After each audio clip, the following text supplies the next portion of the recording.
তুই যদি হাসপাতালে আইতে আমার উপর শরীর বা স্বাস্থ্য ভালো না, আমার উপর ডাক্তার দেয় তো আইসে আইতে আইয়ে বলে গাড়ি বলে অ্যাক্সিডেন্টগুলো করছে বলে তারা বাড়ি হয়েছে মুরাদনগর। নাম কি নাম? আমার উপর নাম হয়েছে জোসনা বেগম। নাতির নাম হচ্ছে সাদনি। এখন তার পরিবারের সাথে আমরা যোগাযোগ করছি। হ্যাঁ, আমার বাড়িতে মানুষ সাথে আছে। আমার তারা পরিবারে কে কে আছে? এক জামাই মরে আছে, আমার উপর জামাই না জামাই মরে আছে, আমার বাপি আইতে আছে, বড় ভাই শুধু ভাই আইতে আছে, আমার মা আইতে আছে। মেয়েটা কোন ক্লাসে পড়ে? মেয়েরা লেখাপড়া করে না, মেয়েরা বয়স হতে আছে 14 বছর। বিয়া চাইতেছি, বিয়া দেওয়ানো লেগে শুধু। ঠিক আছে, ধন্যবাদ। বলেন ভাই। মানে ঘটনাটা কয়টায় আর কিভাবে ঘটনাটা ঘটলো, কোন ট্রেনে কাটা পড়ে মারা গেল?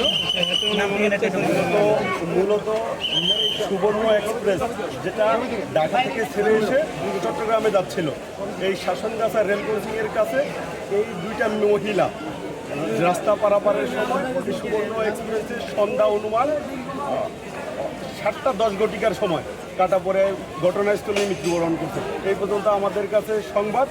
তাদের লাশের পরিচয় শনাক্ত করার জন্য আমাদের যেই পিবিআই তারপরে সিআইডির যেই ফরেন্সিক যেই ডিপার্টমেন্ট আছে তাদেরকে খবর দেওয়া হয়েছে। তারা আছে লাশ শনাক্তের কাজ চলমান আছে। আইনগত প্রক্রিয়া আমরা অন্যান্য আমাদের ঊর্ধ্বতন কর্তৃপক্ষের সাথে কথা বলে আইনগত প্রক্রিয়াটা আমরা নিতেছি। ভাই তারা মা মেয়ে কি না এরকম শুনেছি? মা মেয়ে কি না এটা এখনো আমরা শনাক্ত করতে পারি নাই, তবে শনাক্ত হইলে আমরা আপনাদেরকে জানাবো। আপনার পরিচয়টা? আমি ASI Mamun, Comilla railway police ফাঁড়িতে আছি। মামুন না? মোহাম্মদ মামুনুর রশিদ। ওকে, ঠিক আছে।